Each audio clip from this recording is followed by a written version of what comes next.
अस्सलाम वालेकुम व्यूअर्स, मैं नाज शाह आपके साथ हूँ। आज मैं आपके साथ शेयर करूँगी कि हज़रत ज़करिया अलैहिस्सलाम ने कितना रब्बे करीम से हज़रत याहया के लिए दुआ मांगी और अल्लाह ताला ने बुढ़ापे में उन्हें औलाद की नेमत से नवाजा। अल्लाह ताला ने कुरान करीम में जिन अम्बियाए कराम का सबक आमोज़ वाक़यात का ज़िक्र फरमाया है, उनमें से एक ज़करिया अलैहिस्सलाम भी हैं, शाद बारी ताला है। और ज़करिया और याहया और ईसा और इलियास ये सब नेकोकारों में से हैं। सूरह अल इनाम की आयत नंबर 86 में अल्लाह का इरशाद है। हज़रत ज़करिया अलैहिस्सलाम हज़रत सुलेमान बिन दाऊद की औलाद में से थे। अल्लाह ताला ने आपको बनी इसराइल की हदायत और रहनुमाई के लिए मबूस फरमाया। कुरान करीम और इस सीरत व तवारीख़ की कुतुब में आपकी हयात मुबारका के बारे में बहुत सी तफसीलात मिलती हैं। ताहम कुरान करीम की 4 सूरतों, जिनमें सूरह आल इमरान की आयत नंबर 37 ता 41, सूरह इनाम की आयत नंबर 85, सूरह मरियम की आयत नंबर 2 से 11 और सूरह अल अंबिया की आयत नंबर 89 से 90 तक कुछ अहदीस मुबारका में भी आपका तस्करा है और कुरान करीम की इन आयात मुबारका में भी आपका जिक्र पाया जाता है। इससे आपके बारे में कुछ आगाही हासिल होती है। नीज़ बाइबल में एक बाब सहीफ़ा ज़करिया के नाम से है, लेकिन ये वो ज़करिया नहीं जिनका जिक्र कुरान पाक में मौजूद है। तौरात वाले ज़करिया की विलादत हज़रत ईसा अलैहिस्सलाम की विलादत से 500 साल कबल बयान की गई है, जबकि कुरान करीम में जिन ज़करिया अलैहिस्सलाम का जिक्र है वो हज़रत ज़करिया अलैहिस्सलाम ही हैं और वो हज़रत ईसा अलैहिस्सलाम की वालदा हज़रत मरियम के मुरब्बी और हज़रत याहया अलैहिस्सलाम के वालिद माजिद का कुरान पाक में जिक्र पाया जाता है। हज़रत ज़करिया की अहलिया और हज़रत मरियम की वालिदा आपस में बहनें थीं, यानी यूँ हज़रत ज़करिया अलैहिस्सलाम हज़रत मरियम के खालू थे। आप नबी होने के अलावा बैतुल मुक़द्दस के इमाम, खादिम और रूहानी शख्सियत थे। लूका की इंजील में इस मनसब को काहिन कहा गया है। दरअसल बनी इसराइल में काहिन एक मजहबी और रूहानी ओहदा था जिसके ज़िम्मे हैकल सुलेमानी और बैतुल मुक़द्दस की मजहबी रसूमात को अंजाम देना था। आपके वालिद के नाम के बारे में मुफस्सरीन ने मुख्तलिफ अक़वाल तहरीर किए हैं और बाज़ ने आपके वालिद का नाम हाफिल फरमाया है और बाज़ ने आपके वालिद का नाम बरखिया बताया है। हज़रत ज़करिया भी दीगर अम्बिया की तरह अपने हाथ से काम करते थे, जिसकी तस्दीक इस हदीस से होती है। हज़रत अबू हुरैरा से रवायत है कि नबी करीम ने फरमाया कि हज़रत ज़करिया बड़ा ही थे और बैतुल मुक़द्दस के इमाम और मजहबी पेशवा इमरान बिन नाशी और उनकी अहलिया हन्ना बिनते फ़ाकूत नहायत नेक और पारसा लोग थे। हन्ना बिनते फ़ाकूत ने जब वो हामिला हुई तो उन्होंने दुआ की कि ए अल्लाह, मुझे जो तू औलाद अता फ़रमाएगा मैं उसे बैतुल मुक़द्दस की खिदमत के लिए पेश कर दूँगी। और फिर हज़रत मरियम की जब पैदाइश हुई तो वो परेशान हो गई, क्योंकि वो समझती थी कि उन्हें अल्लाह बेटा देगा और मस्जिद की खिदमत के लिए तो बेटा ही काम कर सकता है।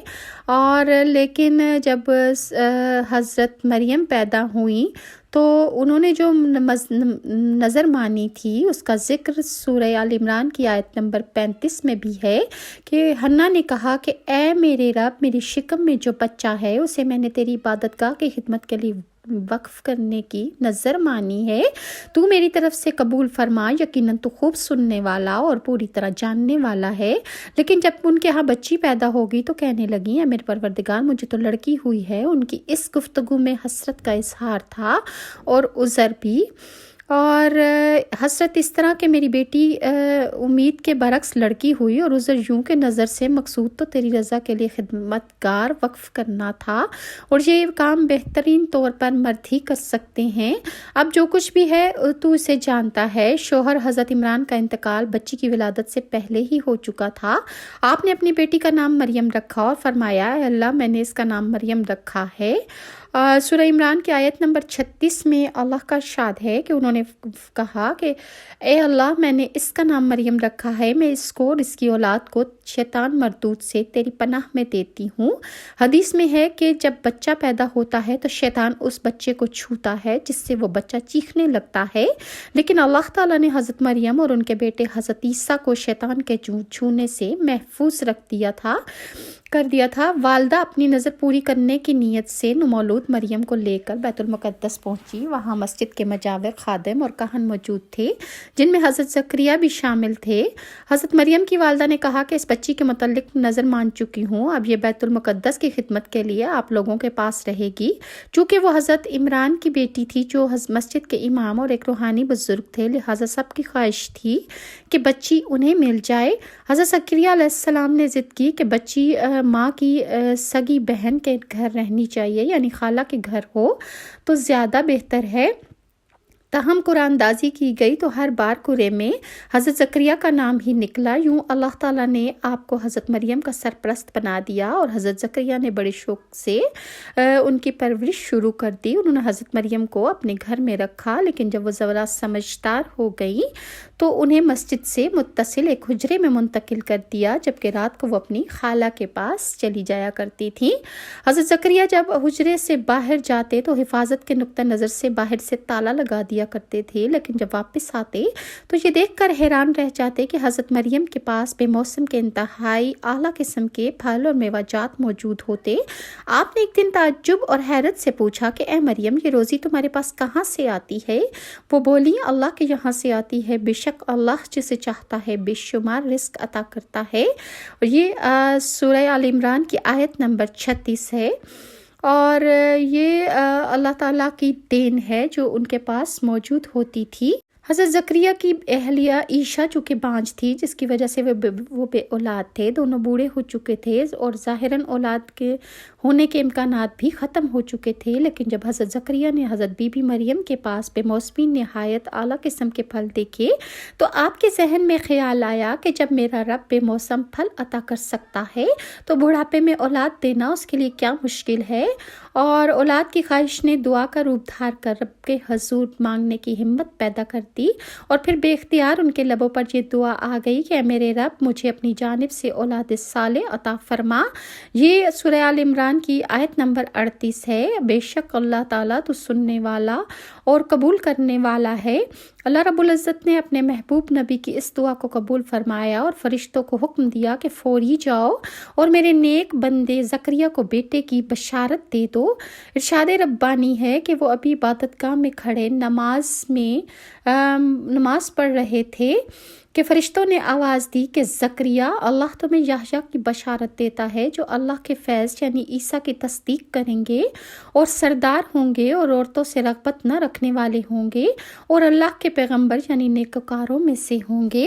اور قرآن کریم کے 16ویں پارے کی سورہ مریم میں اللہ تعالیٰ نے اس واقعے کو یوں بیان فرمایا ہے کہ یہ ہے تیرے پروردگار کی اس مہربانی کا ذکر جو اس نے اپنے بندے زکریا پر کی جب انہوں نے اپنے پروردگار سے چپکے دعا کی تھی کہ اے میرے رب، میری ہڈیاں کمزور ہو گئی ہیں اور سر میں بڑھاپا چمکنے لگا ہے، لیکن میں کبھی بھی تجھ سے دعا کر کے محروم نہیں رہا۔ مجھے اپنے مرنے کے بعد اپنے قرابت داروں کا ڈر ہے، میری بیوی پانچ بھی ہے، بس تو مجھے اپنے پاس سے وارث عطا فرما دے جو میرا بھی وارث ہو اور یعقوب کے خاندان کا بھی جانشین ہو، اور میرے رب تو اسے قبول بندہ بنا دے۔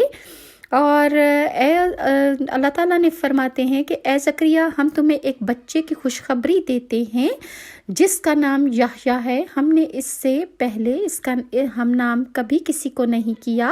زکریا کہنے لگے کہ میرے رب، میرے ہاں لڑکا کیسے ہوگا جبکہ میری بیوی پانچ ہے اور میں خود بڑھاپے کی انتہائی ذوف کو پہنچ چکا ہوں۔ ارشاد ہوا کہ تمہارے لیے علامت ہے کہ باوجود بھلا چنگا ہونے کے تم 3 راتوں تک کسی سے کچھ بھی بول نہ سکو گے۔ مزید حضرت زکریا کی دعا کس طرح قبول ہوئی اور کس طرح حضرت یحییٰ کی والدہ عیشا نے حضرت مریم سے کہا کہ میرے پیٹ کا بچہ تمہارے پیٹ کے بچے کو سجدہ کرتا ہے، انشاءاللہ نیکسٹ ویڈیو میں شیئر کروں گی۔ تب تک کے لیے ناز کو اجازت دیجیے۔ اللہ حافظ۔